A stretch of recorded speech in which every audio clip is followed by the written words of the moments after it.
एक गांव में शिवम नाम का एक लड़का था। उसे जीव जंतुओं में बहुत रुचि थी। वह ज़्यादातर छोटे मोटे कीड़े मकोड़े और पक्षियों के साथ ही समय व्यतीत किया करता था।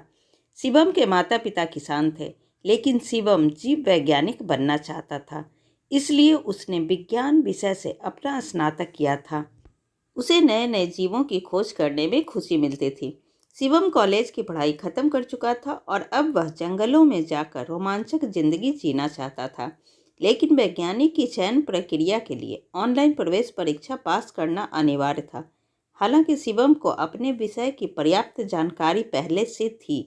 वह बचपन से ही जीव जंतुओं में डूबा था, जिस वजह से उसे हर जानवर के स्वभाव का पता था और वह जीवों से जुड़ी महत्वपूर्ण जानकारी जानता था। और परीक्षा में जीव जंतुओं से जुड़े प्रश्न ही पूछे जाने थे। शिवम अनुसंधान केंद्र जाकर ऑनलाइन वैकल्पिक परीक्षा में शामिल होता है और अच्छे नंबरों से उत्तीर्ण हो जाता है। परीक्षा केंद्र में ही सभी को उनका परीक्षा फल बता दिया जाता है। शिवम परीक्षा फल से बेहद प्रसन्न था, क्योंकि उसका चयन हो चुका था। अगले दिन से ही चुने गए छात्रों को जीव जंतुओं के बारे में सामान्य जानकारी देने हेतु अनुसंधान केंद्र बुलाया जाता है। इसके बाद जरूरी उपकरण लेकर उन्हें एक सुरक्षित गाड़ी में बैठाकर जंगल लाया जाता है। जंगल रहस्यमयी था। आसमान में विभिन्न प्रजाति के पक्षी उड़ रहे होते हैं। सभी छात्रों को एक एक पक्षी के बारे में जानकारी जुटाकर लाने को कहा जाता है। छात्र अलग अलग दिशाओं में पक्षियों का पीछा करते करते जानकारियां लिख रहे होते हैं। तभी शिवम की नज़र एक अद्भुत सी चिड़िया पर पड़ती है। वह धीरे धीरे उसके करीब पहुंचता है। अचानक चिड़िया अपने मुंह से आग फेंक कर उड़ जाती है। शिवम ने आज तक इतनी दुर्लभ चिड़िया नहीं देखी थी। इसका आकार एक बाज के बराबर था और मुंह से आग की ज्वाला निकल रही थी। शिवम चिड़िया के पीछे पीछे चलने लगता है। चिड़िया इस डाल से उस डाल बैठते हुए एक बड़े से पेड़ के ऊपर पहुंच जाती है। शिवम चिड़िया का घोंसला देखना चाहता था, इसलिए वह चिड़िया के जाने का इंतजार करने लगता है। अचानक वह चिड़िया उड़कर एक बड़े से पहाड़ की तरफ चली जाती है और उसी वक्त शिवम पेड़ के ऊपर चढ़कर चिड़िया के घोंसले तक पहुंच जाता है। घोंसले को देखते ही शिवम आश्चर्यचकित हो जाता है, क्योंकि यह घोंसला सामान्य घास के तिनके का नहीं, बल्कि सोने के रेशों से बना था। सोने का घोंसला देखकर शिवम बहुत खुश होता है। दरअसल शिवम को एहसास था कि यह बहुत बड़ी खोज साबित होगी। आज तक किसी भी वैज्ञानिक ने ऐसे किसी पक्षी को नहीं खोजा था जो सोने के घोंसले में रहता हो। शिवम उत्साहित होकर जोर जोर से चिल्लाने लगता है। उसकी आवाज़ सुनकर रिसर्च टीम के सभी सदस्य पेड़ के पास आ जाते हैं। उनके आते ही शिवम उन्हें सोने का घोंसला दिखाता है, जिसे देखते ही वैज्ञानिकों के होश उड़ जाते हैं। टीम में शामिल प्रमुख वैज्ञानिक शिवम को पेड़ से नीचे आने को कहते हैं। दरअसल वैज्ञानिकों को अब सोने का घोंसला नहीं, बल्कि घोंसले को बनाने वाली चिड़िया पकड़नी थी। शिवम को जैसे ही यह बात पता चलती है, वह उदास हो जाता है, क्योंकि वह जीव जंतुओं को कैद करने के सख्त खिलाफ था। वैज्ञानिकों को शोध करने के लिए जानवरों को पकड़ना ही पड़ता है। सभी मिलकर चिड़िया को पकड़ने के लिए उसके घोंसले के पास एक जाल बिछाते हैं और कई घंटों के इंतजार के बाद वह चिड़िया आते ही वैज्ञानिकों के लगाए हुए फंदे में फंस जाती है। चिड़िया छटपटाने लगती है और उसे छटपटाता हुआ देख शिवम को गुस्सा आता है, लेकिन वह कुछ कर नहीं सकता, इसलिए शांति से खड़ा होकर देखता रहता है। चिड़िया को जाल सहित उतारकर अनुसंधान केंद्र ले जाया जाता है। वैज्ञानिकों को शिवम की इस खोज पर गर्व होता है। वह शिवम को सार्वजनिक तौर पर बधाई देते हैं, लेकिन शिवम इस कामयाबी से खुश होने की बजाय दुखी था। चिड़िया का आकार एक विशाल पक्षी के बराबर था, जो कि अपने आप में ही रहस्यमयी था। इतने दुर्लभ चिड़िया की खोज से इंटरनेट में तहलका मच जाता। सभी सोने का घोंसला बनाने वाली रहस्यमयी चिड़िया के बारे में अधिक से अधिक जानना चाहते थे। चिड़िया का शारीरिक परीक्षण किया जाता है। इस दौरान चिड़िया का मुंह बंद करके रखते हैं, ताकि किसी के साथ कोई हादसा ना हो। चिड़िया के परीक्षण से जो आंकड़े प्राप्त होते हैं, वह चौंकाने वाले थे। यह चिड़िया सामान्य पक्षियों की तरह खाना नहीं खाती थी, बल्कि इसके पाचन तंत्र में खनिज पदार्थ पाए गए थे, जो कि जमीन के भूभाग में स्थित होते हैं। वैज्ञानिकों को ताज्जुब हो रहा था।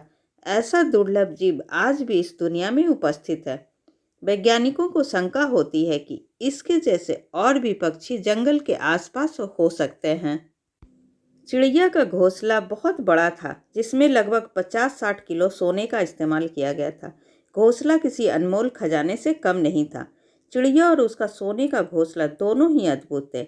अनुसंधान केंद्र में सब कामयाबी का जश्न मना रहे थे, लेकिन शिवम बहुत पछता रहा था। उसे रह रह कर लग रहा था कि उसने चिड़िया का सारा जीवन तबाह कर दिया।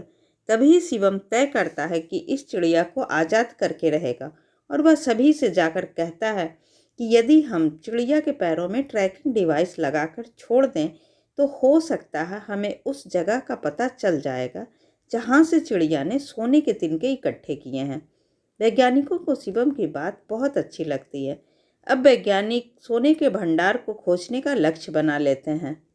चिड़िया के पैरों में इलेक्ट्रॉनिक चिप लगाकर उसे जंगल में ले जाकर छोड़ दिया जाता है। इस दौरान सभी के पास एक मॉनिटर स्क्रीन होती है, जिसमें उड़ रही चिड़िया की लोकेशन दिखाई दे रही थी। सभी चिड़िया का पीछा करते हुए एक पहाड़ के पास पहुंच जाते हैं, और वह चिड़िया पहाड़ के ऊपर पहुंच जाती है। पहाड़ की ऊंचाई देखकर किसी की हिम्मत ऊपर जाने की नहीं होती, लेकिन सभी को पूरा यकीन होने लगा था कि जरूर पहाड़ के ऊपर सोने का विशाल भंडार है, इसीलिए चिड़िया वहां जाकर बैठी है। तभी वैज्ञानिक हेलीकॉप्टर बुलवाते हैं और उस पर बैठकर पहाड़ के ऊपर पहुंच जाते हैं। ऊपर पहुंचते ही उन्हें एक बहुत विशाल पानी का कुंड दिखाई देता है। ठीक उसी कुंड के अंदर यह चिड़िया तैर रही होती है। कुंड का पानी सुनहरे रंग का दिखाई दे रहा था। अचानक वैज्ञानिकों को देखकर चिड़िया वहां से उड़ जाती है। हालांकि चिड़िया के पैरों में ट्रैकिंग चिप लगी हुई है, जिससे उसे ढूंढना आसान होता है। वैज्ञानिक पानी के कुंड के अंदर गोताखोरों को भेजते हैं। कुंड के अंदर जाते ही गोताखोर तुरंत वापस लौट आते हैं और बाहर आकर सभी के सामने जोर जोर से चिल्लाने लगते हैं। अंदर सोने की बहुत सारी घास है। पानी के अंदर सोने की घास मिलने से रिसर्च टीम के हाथ एक बहुत बड़ा खजाना लग चुका था। सोने के भंडार का पता चलते ही चिड़िया को दोबारा ट्रैक करके पकड़ लिया जाता और उसे अनुसंधान केंद्र भेजने के लिए शिवम को चुना जाता है। वैज्ञानिकों का आदेश मिलते ही शिवम मन ही मन खुश हो जाता है, क्योंकि उसे प्रायश्चित करने का मौका मिल चुका था। वह हेलीकॉप्टर में बैठकर धीरे से चिड़िया के पैरों से ट्रैकिंग चिप निकालकर उसे पिंजरे से आज़ाद कर देता है, और अगले ही पल चिड़िया आसमान में उड़ने लगती है। शिवम को उसकी इस गलती के लिए गिरफ्तार कर लिया जाता है और उसे दोषी मानकर अनुसंधान केंद्र से निष्कासित कर दिया जाता है, और साथ ही उसकी अंक सूचियों को अमान्य कर दिया जाता है, ताकि वह कभी वैज्ञानिक के लिए आवेदन ना कर सके। शिवम को अनुसंधान केंद्र से निकाले जाने का कोई खास दुख नहीं होता, क्योंकि उसे खुशी थी कि उसने पक्षी को आज़ाद कर दिया था। वह अच्छे से जानता था कि यह कोई सामान्य पक्षी नहीं जो अनुसंधान केंद्र के पिंजरे में रखा जाए, बल्कि यह तो आसमान का राजा है, जिसके रहने की जगह सोने का घोंसला है। ऐसी ही अच्छी और ज्ञानवर्धक कहानी सुनने के लिए प्लीज़ आप मेरे चैनल को सब्सक्राइब ज़रूर करें। तब तक के लिए बाय बाय।